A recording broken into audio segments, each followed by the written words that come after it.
Biden may have raised more than $25,000 in his ritzy Radio City fundraiser with former presidents Barack Obama and Bill Clinton, but it may have also exposed a major weakness in the Biden campaign. As Republican mega donor and Point Bridge Capital founder Hal Lambert said, a factor in the haul was the guest list and the figures who were appearing alongside Biden. Basically, Lambert is questioning how much Biden could actually haul in if it weren't for his star-studded partners and MCs. And Trump's not far behind as he's expected to get a big, huge boost from some of the wealthiest Republicans in the country. He's set to hold a fundraising event with some of the biggest donors in the GOP, some of whom stayed on the sidelines or supported the former president's rivals during the recent concluded primary season. Billionaire investor and hedge fund founder John Paulson is hosting the top dollar fundraiser. The inaugural leadership dinner will be held at Paulson's Palm Beach home, which really isn't too far away from Trump's Mar-a-Lago club and resort. Among those listed as the co-chairs of the fundraiser are hedge fund billionaire Robert Mercer and his daughter Rebekah Mercer. Also on the list of the co-chairs are oil magnate Harold Hamm, hotelier and space entrepreneur Robert Bigelow, and casino giant Steve Wynn and Todd Ricketts,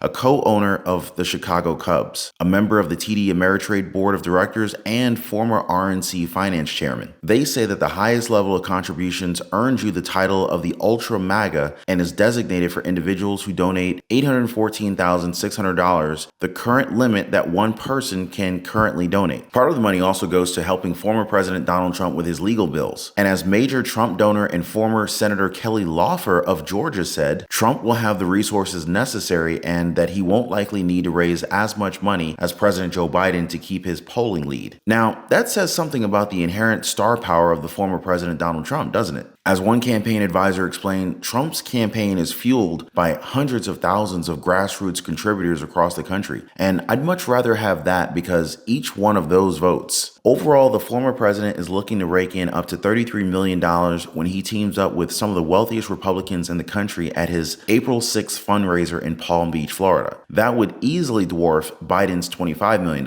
As one Trump campaign official put it, they really feel good about where they're going to be this time next month. It's time to check out this Trump game changer, guys. So we're diving right in, starting off with Biden's ritzy fundraiser event that may have cost him more than he raised. First off, there were protesters right outside the event. Check this out. Now, as you can see, this funding boost for the Biden re-election campaign is not coming without some drama. Hundreds of pro-Palestinian protesters have flanked the Radio City Music Hall. Where you're looking right now is on 6th Avenue, where hundreds of protesters are out right now chanting, "You are not welcome, Joe Biden." I'm looking at a sign right now that says, "Defend the Palestinians, defend Gaza, defeat U.S.-Israel genocidal war." We also had this moment moments ago that we captured of the protesters chanting. Listen here.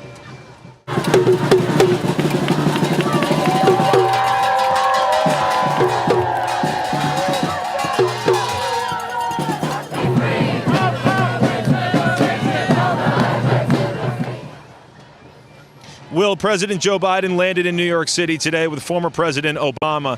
Tonight's fundraiser comes after months of pressure on Biden for his support of Israel. The main event at tonight's fundraiser will be a conversation between Presidents Biden, Obama, and Clinton, moderated by late-night talk show host Stephen Colbert. Yeah, not a good look for Biden's fundraiser. In fact, some people who saw the three presidents on stage said it looked more like three criminals on the same stage. Not to mention, happening side by side with the glitzy Biden fundraiser was the wake of fallen New York police officer Jonathan Diller. And who was attending that wake? Former President Donald Trump. Like he said, we have to get back to law and order. So yeah, not the best look for President Biden. In fact, one Republican mega donor claimed the event was actually a bad sign for the incumbent. I'm talking about Point Bridge Capital founder Hal Lambert, who said that it revealed a major weakness in the Biden campaign, which is the fact that a major factor in the haul was the guest list and the figures who were appearing alongside Biden. For instance, a group photo with Biden, former President Clinton, and former President Obama would reportedly send an attendee back $100,000. And that's on top of the $500,000 per plate for some of the biggest donors. $500,000 per plate, and we've got homeless veterans on the street? Makes you think, right? Some even commented how Obama is afraid of losing his fourth term. Translation? Biden doesn't have that much star power or maybe even credibility to stand on the presidential stage on his own. Lambert, whose investment firm features the MAGA ETF, said Biden will raise plenty of money, but questioned how much money he would haul if it weren't for his star-studded partners and MCs. I mean, just listen to this, guys. Thursday's New York City fundraiser at Radio City Music Hall was hosted by actress Mindy Kaling and features performances by several musical guests and artists, including Queen Latifah, Lizzo, Ben Platt, Cynthia Erivo, and Lea Michele. The event was capped off with a nearly hour-long discussion between Biden, Obama, and Clinton, moderated by Late Show host Stephen Colbert. According to billionaire Hal Lambert, having the celebrities here and having the former presidents there, it says a lot about Biden's effort to be able to raise money on his own. He even said that he doesn't think Biden could come close to that number of $25 million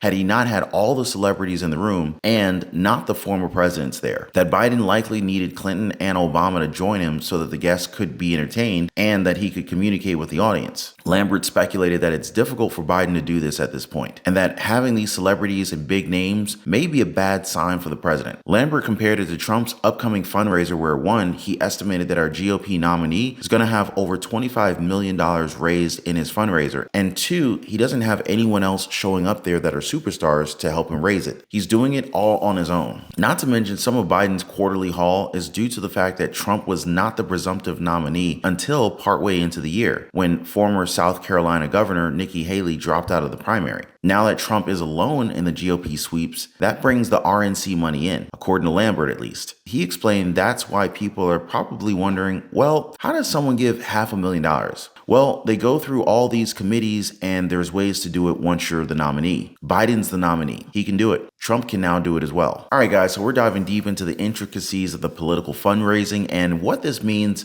for our candidates moving forward. But before we continue unraveling these political strategies, let's take a quick second. If you're finding value in our analysis and you want to stay updated with the latest insights and discussions, please consider hitting the subscribe button and drop a like for the video. I totally appreciate you guys. All right, so let's get back to our discussion. A key component that's going to be helping with Trump's fundraising strategy is the formation of a joint fundraising committee with the Republican National Committee, RNC. The committee, titled Trump National Committee, JFC, filed a statement of organization recently with the Federal Elections Commission. To put it simply, the new joint fundraising committee set up by the Trump campaign and the RNC will allow them to similarly coordinate among themselves and with state GOP chapters from coast to coast. Now, like I mentioned earlier, now that Trump is officially the Republican nominee, the whole party is just gonna fall in line, and that includes the GOP big donors with deep pockets. Republican Jewish Coalition CEO Matt Brooks, he said that it also gives a tactical advantage. It makes it easier in terms of some of the execution on some of the joint events. So it's a win-win. Trump is also expected to get a boost very soon from some of the wealthiest Republicans in the country. That's when some of the biggest donors in the GOP, some of who stayed on the sidelines or supported the former president's rivals during the recently concluded primary season, will be hosting a fundraising event to be held April 6th in Palm Beach, Florida. Billionaire investor and hedge fund founder John Paulson is also hosting the top dollar fundraiser.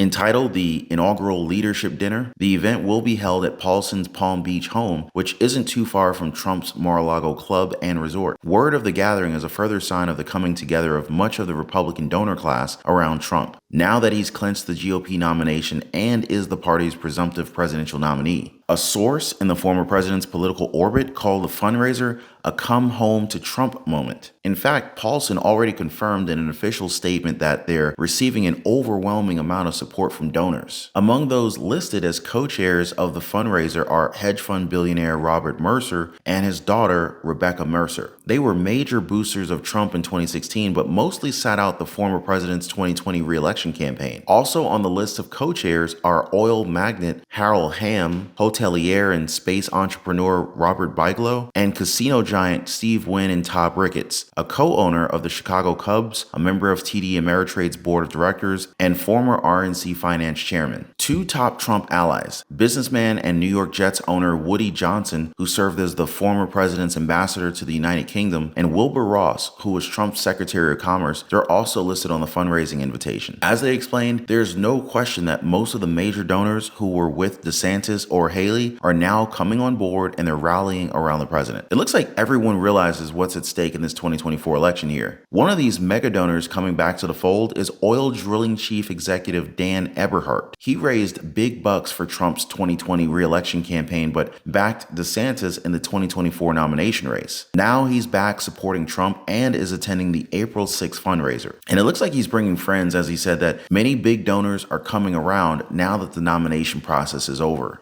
Those who are attending the fundraiser are expected to donate from $250,000 and up to over $800,000. The highest level of contributions to the Trump 47 committee, as the joint fundraising committee is known, is called the Ultra MAGA and is designated for individuals who donate $814,600, the current limit that one person can currently donate to Trump 47. Trump's campaign and its donors are not panicking. Several members of the Republican donor class suggested in interviews that they expect money will only make so much of a difference in the election rematch between two candidates who are already very well known and well defined. That's especially true in a race that will likely be decided by only a couple of dozen battleground counties. And like one of his campaign advisors said, Trump's campaign is fueled by hundreds of thousands of grassroots contributors across the country. And I'd much rather have that because each one of those actually votes. Just to show you, in the 2020 presidential campaign, Trump's campaign raised $774 million, and he raised over half of his money from small donors giving $200 or less. A stunning figure no other presidential candidate has matched. Trump even continued raising money long after the outlets called the race for Biden, racking up campaign cash he could use to influence the future of the GOP. All eyes are on the upcoming Florida fundraiser as Trump aims to break the brand new fundraising record just set by President Biden. While Biden was able to haul in over $26 million,